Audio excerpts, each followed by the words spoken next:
नमस्कार मित्रांनो, P fact safari सादर करीत आहे अधिक मास महात्म्य कथा मराठीमध्ये अध्याय 6वा दीपपूजा दीपदान। श्री लक्ष्मीने विचारले आणि नारायणांनी सांगितले की अधिक मासात दीपपूजा करणे आणि सत्पात्री ब्राह्मणाला दीपदान करणे हे कृत्य फारच पुण्यकारक आहे। या दानामुळे माणसाची सर्व पातके दूर होतात, मनाला उत्साह येतो, आयु आरोग्य संतती संपत्ती सुख शांती आणि समाधान प्राप्त होते। दिव्याला दररोज नियमाने मनापासून नमस्कार जरी केला तरी ती सर्व फळे प्राप्त होतात।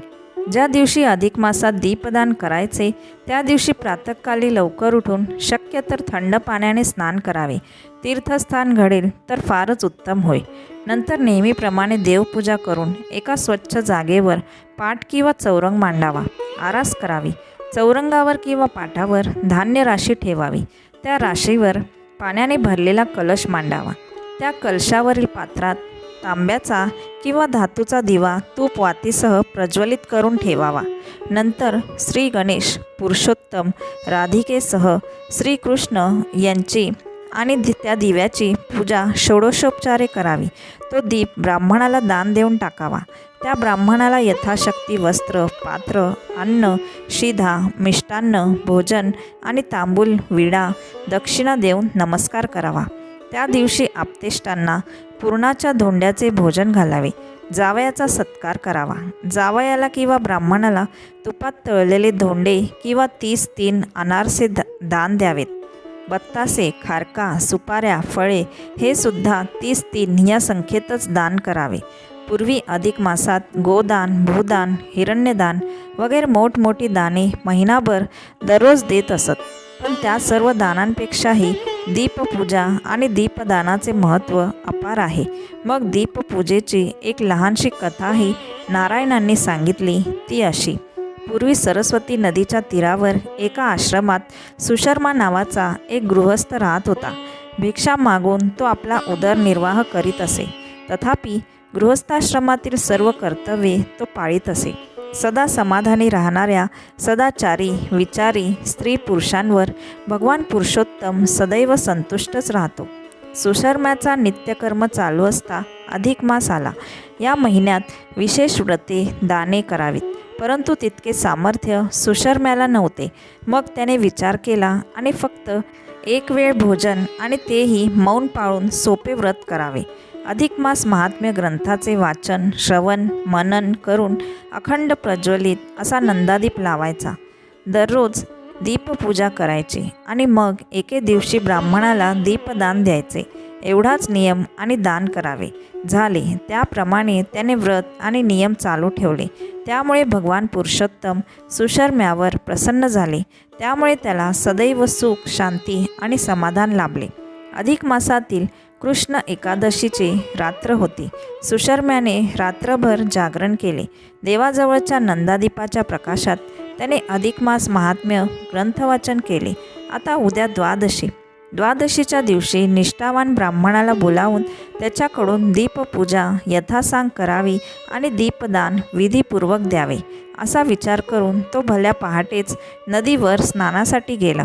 तेवढ्यात काय गडबड झाली। देवाजवळील त्या नंदादीपाजवळ एक उंदीर आला। दिव्याची वात मंद झाली होती, वातीवर काजळी आली होती। ती वात पळवण्याचा त्या उंदराचा बेत होता, परंतु कोपऱ्यात एक मांजर लपून बसले होते। उंदीर हळूहळू दिव्याजवळ आला। तोच त्या मांजराने उंदरावर झडप घातली आणि आपले भक्ष्य बरोबर टिपले।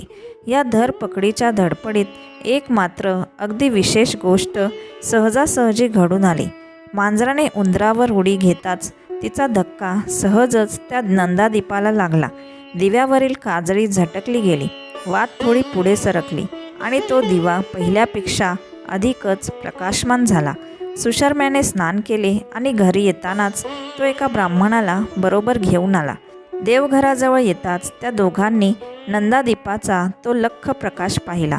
त्याचे डोळे तिपले। आहाहा, हे काय, ही भगवंताचीच लीला। आज माझ्या दीपदानाचा सुयोग, हा आगळा तेजस्वी प्रकाश। भगवान पुरुषोत्तम प्रसन्न झालेले दिसतात, असा आनंद प्रदर्शित करून सुशर्म्याने ब्राह्मणाकडून यथासांग दीपपूजा सांगून घेतली। त्यानंतर त्याने निष्ठापूर्वक ते दीपदान ब्राह्मणाला दिले. सारा विधी आटोपून ते दोघे अंगणात आले तर काय आश्चर्य, ते मांजर अंगणात मरून पडले होते. सुशर्मा आणि ब्राह्मण त्या मांजराच्या देहाकडे पाहत विचार करीत होते. तेवढ्यात आकाशातून एक दिव्य विमान तिथे आले. विमानातील देवदूतांनी ते मांजर उचलून विमानात ठेवले आणि सुशर्म्यापुढे हात जोडून नम्रपणाने ते देवदूत म्हणाले, चला महाराज, विमानात बसा. या मांजराच्या हातून रात्री नकळत दीपपूजा घडली म्हणून त्याचा उद्धार झाला आणि आपण सतत या अधिक मासात दीपपूजा केली. आज आपण दीपदान केले. या पुण्याईमुळे तुम्हाला भगवान पुरुषोत्तमाने हे विमान पाठवून थेट गोलोकात मानाचे स्थान दिले आहे. नंतर तो सुशर्माही विमानात बसला. ते विमान आकाशमार्गे निघून गेले. ब्राह्मण आ करून पाहत राहिला. विष्णू म्हणाले, लक्ष्मी, दीपपूजा आणि दीपदान यांचे अधिक मासातील हे असे श्रेष्ठ फळ मिळत असते. आता पुढील 7व्या अध्यायात मी तुला दीपविध्वंसनाची एक कथा सांगणार आहे, ती तू चित्त देऊन ऐक. अशा प्रकारे 6वा अध्याय इथेच समाप्त झाला. तुम्हाला आजपर्यंत ऐकलेले 6 अध्याय कसे वाटले ते कमेंट करून नक्की सांगा आणि जास्तीत जास्त लोकांपर्यंत शेअर करा, जेणेकरून या अधिक मासात सर्वांना भगवान विष्णूंची सेवा करण्याचे पुण्य लाभेल. पुढील अध्याय ऐकण्यासाठी चॅनेलला सबस्क्राईब जरूर करा. ओम नमो भगवते वासुदेवाय. ओम नमो भगवते वासुदेवाय. ओम नमो भगवते वासुदेवाय.